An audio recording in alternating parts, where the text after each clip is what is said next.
शत शत नमन सबको। देवियों सज्जनों, आत्म परिचय भाग 54 का दूसरा प्रखंड, दूसरा परिच्छेद,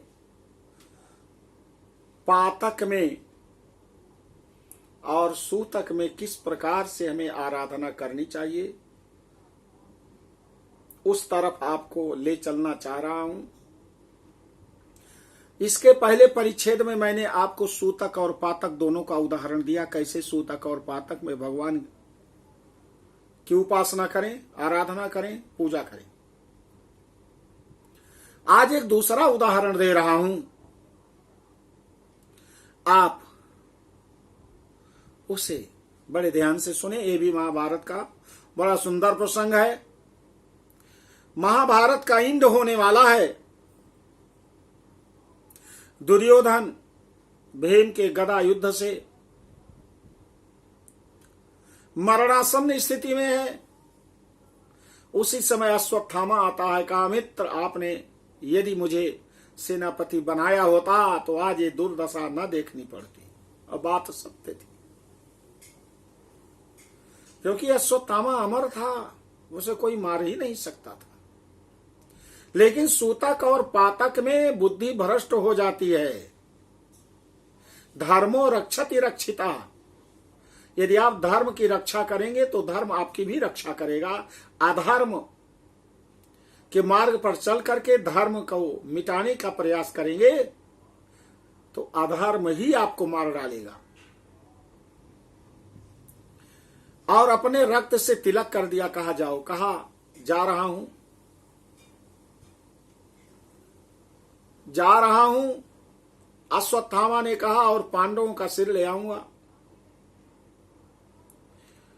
उस समय पांचों पांडवों के पांचों पुत्र सोए हुए थे। समस्त संतरियों को,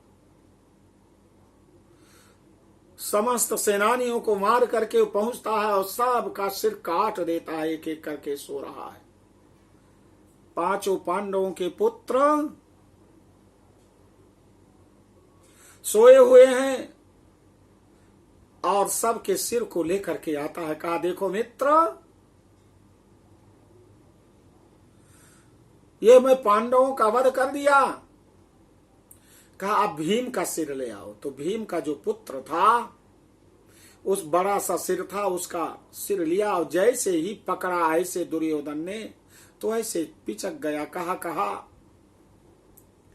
अश्वत्थामा, यह भीम का सिर हो ही नहीं सकता, ये तो उनके पुत्र का, ये तो आपने पांडवों के पुत्रों का नरसंहार कर दिया। क्या कर दिया तुमने, बहुत गलत कर दिया। और अपने प्राण को खो देता है।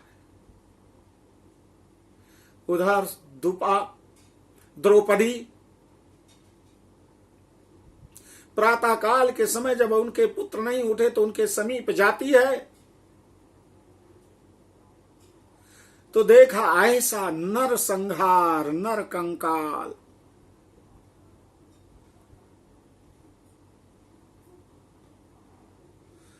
सिर रहित, बहुत रोती और बिलखती है। कृष्ण से कहा भैया ये क्या हो गया। पांचों पांडव निकल पड़ते हैं और पता चल गया कि यह अश्वत्थामा ने किया है। भगवान कृष्ण अर्जुन रथ से, उधर भीम अपनी गदा से, चारों भाइयों के साथ खोजते हुए निकलते हैं। जब भीम दूर से ही देखा, कहा रुक जा दुष्ट, पापी, कृतघ्नी, चांडाल। कहा देखो मुझे छेड़ो मत, नहीं तो मैं सब कुछ नष्ट कर दूंगा। कहा रुक अभी बताता हूं, नष्ट कर दूंगा तू। उसी समय कहा अब मुझे करना ही पड़ेगा। तुरंत ब्रह्मास्त्र निकाल लिया। उधर अर्जुन भी पहुंचते हैं। किरण ने कहा अर्जुन तुम भी ब्रह्मास्त्र को निकालो, नहीं तो सब कुछ नष्ट हो जाएगा। उधर अर्जुन ने भी ब्रह्मास्त्र, उधर अश्वत्थामा ने ब्रह्मास्त्र को छोड़ दिया। दोनों बीच में अभी टकराते तो पूरी सृष्टि नष्ट हो जाती। उसी समय व्यास भगवान आ गए, कहा देखो अर्जुन, ये ब्रह्मास्त्र से संपूर्ण सृष्टि को नष्ट करने का समय नहीं आया, रोको इसे। कहा ठीक है भगवान, रोकता हूं, लेकिन अश्वत्थामा को भी कहो रोके। अश्वत्थामा से कहा रुक अश्वत्थामा। कहा भगवान मैं नहीं रोक सकता, मैं इसे रोकना नहीं जानता, मैं इसका मार्ग परिवर्तित कर सकता हूं। कहा अच्छा परिवर्तित कर। कहा मैं परिवर्तित कर रहा हूं। और अभिमन्यु की पत्नी उत्तरा के गर्भ में जो शिशु है, हे ब्रह्मास्त्र तू जा उसको नष्ट कर दे। उधर उत्तरा पड़ी हुई है, कराह रही है, बड़ी उसकी पेट में पीड़ा होने लगी, बहुत पेट में, इतना बिल्कुल तड़प रही है, व्याकुल है। इस करुणा कलित हृदय में अब विकल रागिनी बजती, क्यों हाहाकार स्वरों में अब असीम वेदना गरजती। इस करुणा कलित हृदय में अब असीम वेदना गरजती, क्यों हाहाकार स्वरों में अब। इस प्रकार असीम वेदना निकल रही हृदय में। कहा प्रभु बचाओ बचाओ। उधर भगवान से पांडवों ने कहा प्रभु आप ही रक्षा कर सकते। कहा कोई, अश्वत्थामा कह रहा कोई रक्षा नहीं कर सकता है, मैंने अब चला दिया, देखता हूं कि तुम्हारा वंश भी नहीं रहेगा। भगवान कृष्ण ने कहा कि दुष्ट, जाको राखे साइया मार सके न कोई, बाल न बांका करी सके जो जग बैरी होय। जाको राखे साइया मार सके न कोई, बाल न बांका करी सके जो जग बैरी होय। कुछ नहीं कर सकता। भगवान ने अपने सुदर्शन से कहा जाओ सुदर्शन रक्षा करो। सुदर्शन जाते हैं उधर। उत्तरा भगवान को, क्योंकि पाप की छाया आ रही है, पाप पुण्य को मारने के लिए आ रहा है, इसलिए उत्तरा ने भगवान को स्मरण किया। ओम देव की सुत गोविंद वासुदेव जगतपते, देहि में तनयम कृष्ण त्वमहं शरणं गता। ओम देव की सुत गोविंद वासुदेव जगतपते, देहि में तनयम कृष्ण त्वमहं शरणं गता। जब पाप आ जाए तो मन ही मन इस मंत्र का उच्चारण करना चाहिए, और पाप से पुत्र पति दोनों बच जाएंगे, वंश की रक्षा हो जाएगी। नहीं तो पाप जो है प्राणों को नष्ट कर देगा। पाप जो है प्राणों को नष्ट कर देगा। या श्री स्वयं सुकृतिनाम भवनेषु लक्ष्मी, पापात्मनाम कृत धियाम हृदये सुबुद्धि, श्रद्धाम सताम लोक जन प्रभवस्य लज्जा, ताम त्वाम नताः स्म परिपालय देवी विश्वम। तो पाप से रक्षा या तो राधा रानी के अंदर शक्ति है, या तो जगत नारायण भगवान वासुदेव जगतपति हैं, वह रक्षा कर सकते हैं। रक्षा किया इतने में पांडव भगवान के समेत वहां पहुंचते हैं। उत्तरा के पेट की पीड़ा कम हुई और प्रसव हो जाता है। अब बच्चा बिल्कुल निढाल है, न रोल रहा है, न हिल रहा है, न बोल रहा है। सभी लोग रोने लगे। कहा प्रभु क्या होगा? तो भगवान ने उसे अपनी गोदी में लिया।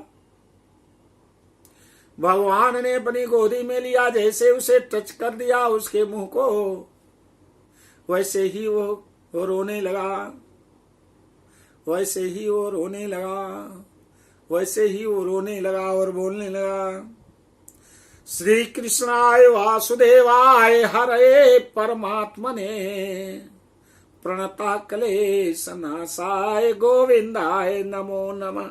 गोविंद को नमस्कार किया और उसका हृदय जो ताप से परिपूर्ण था, क्योंकि वो ब्रह्मास्त्र,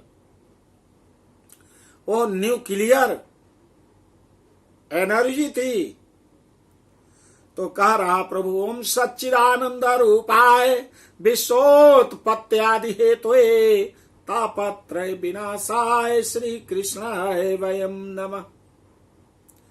भगवान ने उसको लिया, कहा जाओ तू, तुम्हारा कल्याण हो,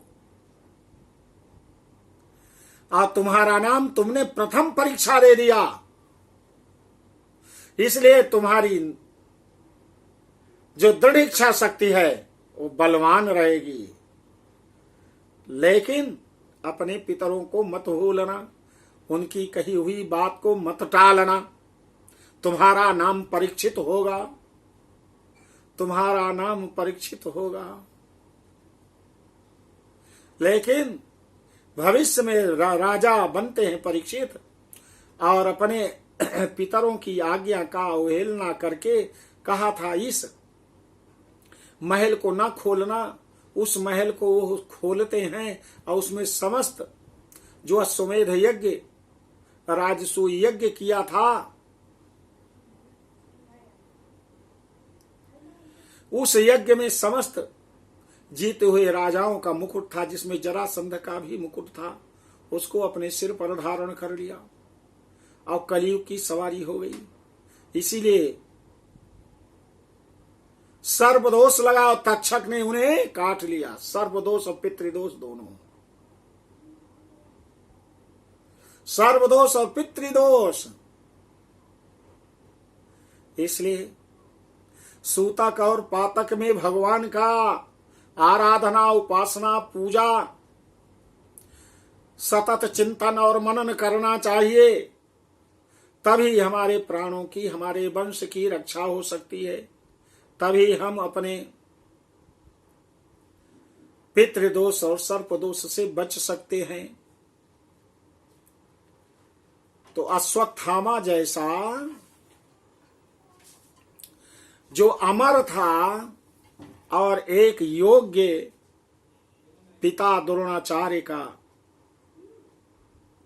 पुत्र था, भगवान श्री कृष्ण ने कहा कि भीम जाओ, इसको सजा लो और इसके अंदर जन्म के समय जो मणि है उसको निकाल लो, और ये भटकता रहेगा।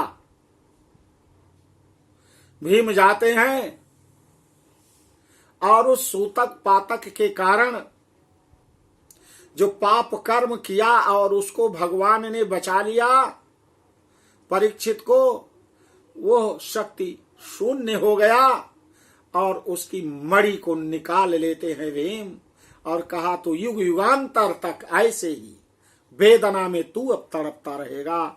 आज भी अश्वत्थामा हिमालय की कंदराओं में मस्तक पर बहुत बड़ा घाव लिए हुए आज भी घूमता नजर आता है। अश्वत्थामा बलिर्व्यासो हनुमान च विभीषणा कृपा परशुरामश्च सप्तैता चिरजीविना।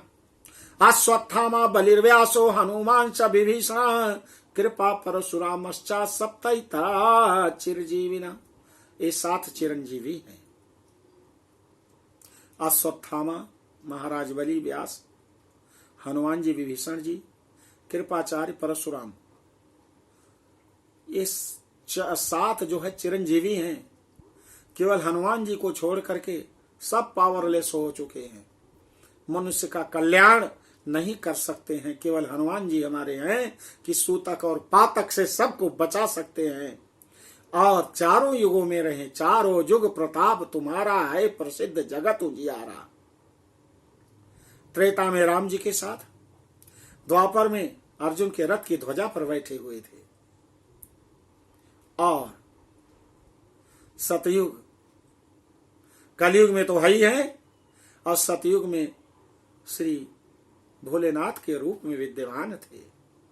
तो देवियों सज्जनों, मैंने आपको ये परिच्छेद बताया, जरूर अच्छा लगा होगा तो लाइक करो, और यह मेरी बात दूसरों तक पहुंचाने के लिए अपने इष्ट मित्रों के पास भेजिए, शेयर करिए, और उनसे बताइए कि केवल एक बार ही सब्सक्राइब करना है।